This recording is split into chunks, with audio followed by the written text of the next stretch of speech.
बिस्मिल्लाहिर्रहमानिर्रहीम। लाखों दरूद व सलाम ख़ातमे नबीयीन हमारे प्यारे नबी हज़रत मोहम्मद सल्लल्लाहु अलैहि वसल्लम पर। अस्सलाम वालेकुम डियर स्टूडेंट्स। आज हम यूनिट 7 की एक्सरसाइज 7.3 के क्वेश्चन 9 और 10 सोल्व करेंगे। ये दोनों लॉन्ग क्वेश्चन हैं। इन क्वेश्चन को सोल्व करने से पहले हम कुछ डेफिनेशन रिकॉल करते हैं। First definition, position vector. अगर आपके पास एक्स वाई प्लेन है और इसके अंदर कोई भी पॉइंट है, जैसे यहाँ पे पी एक्स वाई एक पॉइंट है एक्स वाई प्लेन में, तो हमने इसका अगर पोजीशन वेक्टर लिखना है तो आपने इसको ओ पी से डिनोट करना है। और जो इसका फर्स्ट कंपोनेंट एक्स है उसके साथ आई यूनिट वेक्टर, सेकंड के साथ J unit vector. I unit vector X axis की डायरेक्शन को जाहिर करेगा, J unit vector Y axis की डायरेक्शन को जाहिर करता है। अब एक्स वाई की जगह कोई और कंपोनेंट्स भी हो सकते हैं, जैसे यहाँ P2 3 अगर आ जाए तो आपने 2i + 3j, यानी फर्स्ट के साथ हमेशा आई यूनिट वेक्टर यूज़ होगा और सेकंड के साथ J unit vector. And its magnitude और लेंथ। अगर आपके पास कोई वेक्टर है या कोई पोजीशन वेक्टर है, उसकी आपने मैग्नीट्यूड या लेंथ फाइंड करनी है, तो उसके लिए मोड का साइन यूज़ करेंगे वेक्टर के साथ, उसकी मैग्नीट्यूड के साथ, और जो यहाँ पे आई कंपोनेंट के साथ आई यूनिट वेक्टर के साथ जो कंपोनेंट है उसका स्क्वायर आएगा, प्लस जे यूनिट वेक्टर के साथ जो कंपोनेंट है उसका स्क्वायर, और होल पे स्क्वायर रूट। यानी यहाँ पे एक्स आई प्लस वाई जे की अगर मैग्नीट्यूड फाइंड करनी है तो आपके पास आएगी x square plus y square whole square root. Second definition, ये एक रिजल्ट है, आपने इसको भी याद रखना है कि अगर आपके पास 2 पॉइंट्स हैं ए एंड बी और उन दोनों पॉइंट्स के आपके पास पोजीशन वेक्टर हैं, जैसे ए का पोजीशन वेक्टर ओ ए और बी का पोजीशन वेक्टर ओ बी। अगर अब आपने वेक्टर ए बी फाइंड करना है तो उसके लिए हमेशा सेकंड के पोजीशन वेक्टर में से फर्स्ट के पोजीशन वेक्टर को माइनस करेंगे। सेकंड पॉइंट बी, उसका पोजीशन वेक्टर पहले यूज़ होगा और फर्स्ट पॉइंट का पोजीशन वेक्टर बाद में लिखा जाएगा। इसमें आप इसको चेंज नहीं करेंगे, आपने ए पहले नहीं लिखना, जो सेकंड पॉइंट है उसका पोजीशन वेक्टर पहले यूज़ करना है और जो फर्स्ट पे पॉइंट है उसका पोजीशन वेक्टर सेकंड नंबर पे यूज़ करना है। सेकंड रिजल्ट, परपेंडिकुलर वेक्टर्स के लिए अगर आपने 2 वेक्टर्स को परपेंडिकुलर शो करना है तो आपने उसकी डॉट प्रोडक्ट फाइंड करनी है और वो 0 के इक्वल आने चाहिए। u dot v equal 0 if and only vectors u and v are perpendicular. यानी अगर कहीं आपकी 2 वेक्टर्स की डॉट प्रोडक्ट 0 है तो हम उससे रिजल्ट लिखेंगे कि u and v are perpendicular. और इसी तरह का आपको कहते हैं कि वेक्टर्स को परपेंडिकुलर शो करें तो आपने उनकी डॉट प्रोडक्ट लेनी और उसको 0 शो कर देना। अब question number 9, prove that altitude of a triangle are concurrent. Statement में उन्होंने आपको कहा एक ट्राइंगल लें, उसके एल्टीट्यूड्स लें, उनको कंकरेंट शो करें। एल्टीट्यूड जो ट्राइंगल की साइड के साथ 90 का एंगल बनाते हैं, और कंकरेंट मीन कि एक ही पॉइंट से पास करते हैं। यानी आपने एक ट्राइंगल लेनी है, उसकी 3 साइड्स के एल्टीट्यूड लेने हैं, यानी उनके परपेंडिकुलर लेने हैं हर साइड का जो उसके साथ 90 का एंगल बना रहा है, और उन तीनों एल्टीट्यूड्स को आपने कंकरेंट शो करना है। प्रैक्टिकल ज्योमेट्री में हम तीनों एल्टीट्यूड ड्रॉ करते हैं और वो एक पॉइंट से पास कर रहे होते हैं। यहाँ पे हमने मैथमेटिकली प्रूव करना है, उसके लिए आपने कोई से 2 एल्टीट्यूड कंसिडर करने हैं और उन दोनों के रिजल्ट से आपने थर्ड एल्टीट्यूड फाइंड करना है। अगर आपका थर्ड एल्टीट्यूड फर्स्ट 2 के रिजल्ट से फाइंड हो जाए तो इट्स मीन कि आपके एल्टीट्यूड्स कंकरेंट हैं। अब सबसे पहले हम यहाँ पे एक ट्राइंगल सपोज करेंगे, कोई भी आप ले सकते हैं, जनरल ट्राइंगल लेनी है, कोई भी नेम आप उसको दे सकते हैं। Consider a triangle A B C such that position vector of vertex A का आपने पोजीशन वेक्टर ओ ए से डिनोट किया और उसको हमने स्मॉल ए से जाहिर कर दिया। Position vector of B O B which is equal to small B, position vector of vertex C is equal to O C, और उसको हमने स्मॉल सी से डिनोट किया। अब यहाँ पे हमने इसके कंपोनेंट नहीं लिए क्योंकि हमें कंपोनेंट की ज़रूरत नहीं है, हम सिर्फ नेम यूज़ करेंगे। उसके लिए ए था तो उसी के लिहाज से हमने स्मॉल ए यूज़ कर लिया, बी के लिए स्मॉल बी और वर्टेक्स सी के लिए स्मॉल सी। इसी की फिगर हम ड्रॉ करेंगे।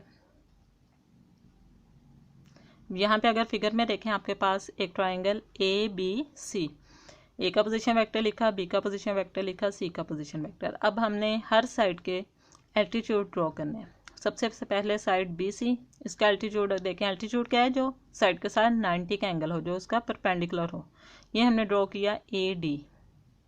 इसी तरह इसकी सेकंड साइड ए सी, उसका हमने परपेंडिकुलर या उसका एल्टीट्यूड ड्रॉ किया बी ई। और अगर आप ये देखें, ये दोनों एक दूसरे को के पे इंटरसेक्ट कर रहे हैं। आपने ये 2 एल्टीट्यूड कंसिडर कर लेने हैं और थर्ड वाला यानी सी एफ आपका इन दोनों की मदद से रिजल्ट आना चाहिए और वो भी के पे इंटरसेक्ट करेगा। एल्टीट्यूड की अब डेफिनेशन क्या है कि वो साइड के साथ परपेंडिकुलर होते हैं, 90 का एंगल बनाते हैं, और 90 का एंगल में अगर आप देखें टू वेक्टर्स की डॉट प्रोडक्ट 0 आएगी। तो यहाँ पे अगर AD साइड BC का एल्टीट्यूड है तो इट्स मीन AD की और BC की डॉट प्रोडक्ट 0 आएगी।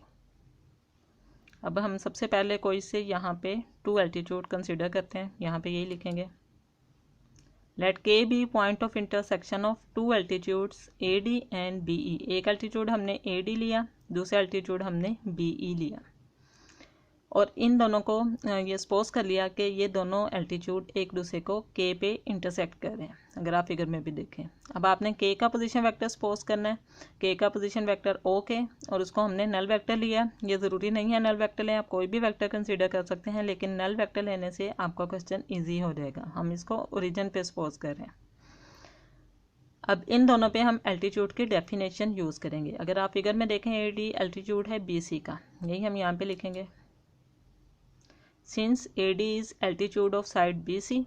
अगर एल्टीट्यूड है तो एल्टीट्यूड की डेफिनेशन क्या है कि वो BC के परपेंडिकुलर है, यानी altitude AD perpendicular to BC। ये परपेंडिकुलर का साइन हमने यूज़ किया। और अभी पीछे हमने डेफिनेशन पढ़ी कि अगर टू वेक्टर्स या टू साइड्स परपेंडिकुलर हैं तो इट्स मीन इन दोनों की डॉट प्रोडक्ट 0 के इक्वल आएगी। अब यहाँ पे अगर आप गौर करें, AD की जगह मैंने AK यूज़ की है। उसकी वजह कि अगर आप देखें हमारे पास D पॉइंट नहीं है।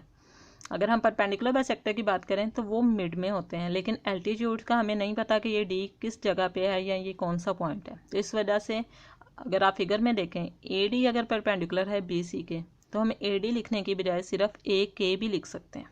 और अगर आप गौर करें AK भी BC का परपेंडिकुलर है, इस वजह से हमने D की जगह पे K यूज़ कर लिया, क्योंकि हमारे पास D नहीं था तो हमने हाफ लेंथ ले ली। पूरा जो इसका एल्टीट्यूड है AD है, लेकिन हमने यहाँ पे यूज़ किया AK परपेंडिकुलर है BC के, इसलिए इन दोनों की डॉट प्रोडक्ट 0 आएगी। और अभी हमने देखा कि AB कैसे फाइंड करते हैं, OB minus OA। Similarly AK find करना है तो सेकंड पॉइंट का पोजीशन वेक्टर पहले लिखेंगे, फर्स्ट का पोजीशन वेक्टर बाद में लिखेंगे, दरमियान में माइनस। और इसी तरह BC, उसके लिए सेकंड का पोजीशन वेक्टर पहले आएगा और B का पोजीशन वेक्टर बाद में। तो AK आपका इक्वल आ गया OK माइनस OA, और BC आपका आ गया OC माइनस OB।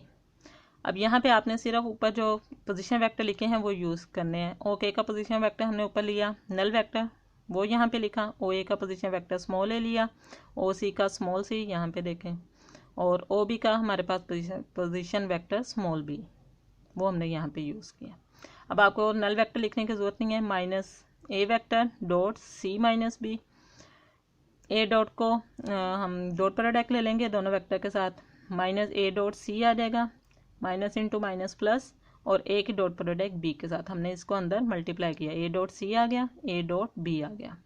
अब यहाँ से माइनस A डॉट C इसको राइट साइड पे ले जाएंगे तो ये बनेगा A dot B equal A dot C। ये आपका फर्स्ट एल्टीट्यूड का रिजल्ट आ गया, इसको हमने इक्वेशन 1 नेम दिया। सिमिलरली आपने अब जो आपने सेकेंड यहाँ पे एल्टीट्यूड लिया BE, उस पर भी सेम यही डेफिनेशन लगाएंगे, लेकिन अगर आप फिगर में गौर करें BE एल्टीट्यूड है AC का, तो BE की डॉट प्रोडक्ट AC के साथ ली जाएगी।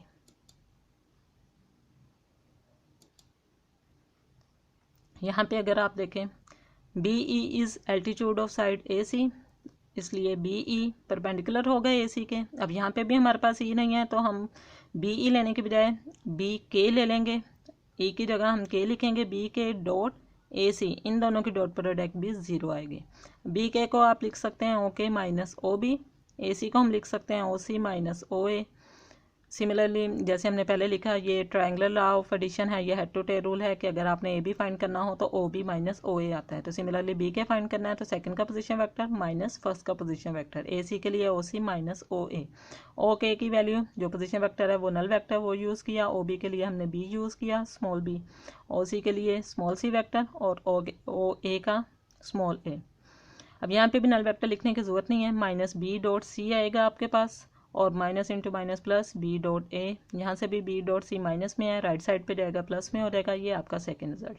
अब ये आपने टू एल्टीट्यूड कंसीडर किए, इन दोनों पे डेफिनेशन लगाई एल्टीट्यूड की, और दो रिजल्ट आ गए आपने एक को इक्वेशन 1 नाम दिया, एक को इक्वेशन 2। अब आपने इन दोनों रिजल्ट की मदद से third perpendicular third altitude find करना है। थर्ड एल्टीट्यूड है आपके पास CF, वो अब आपने इन दोनों रिजल्ट से फाइंड करेंगे। और अगर आप देखें इक्वेशन 1 की left side A dot B, equation 2 की left side A dot B, तो हम इन दोनों को कंपेयर कर सकते हैं। अगर लेफ्ट साइड के इक्वल है इट्स मीन इनकी राइट साइड भी इक्वल आएंगी। तो comparing equation 1 and 2, A dot C equal आ जाएगा बी डॉट सी के। फ्रॉम इक्वेशन 1 एंड इक्वेशन 2 ये हमने दोनों की राइट साइड लिखी, A dot C equal B dot C.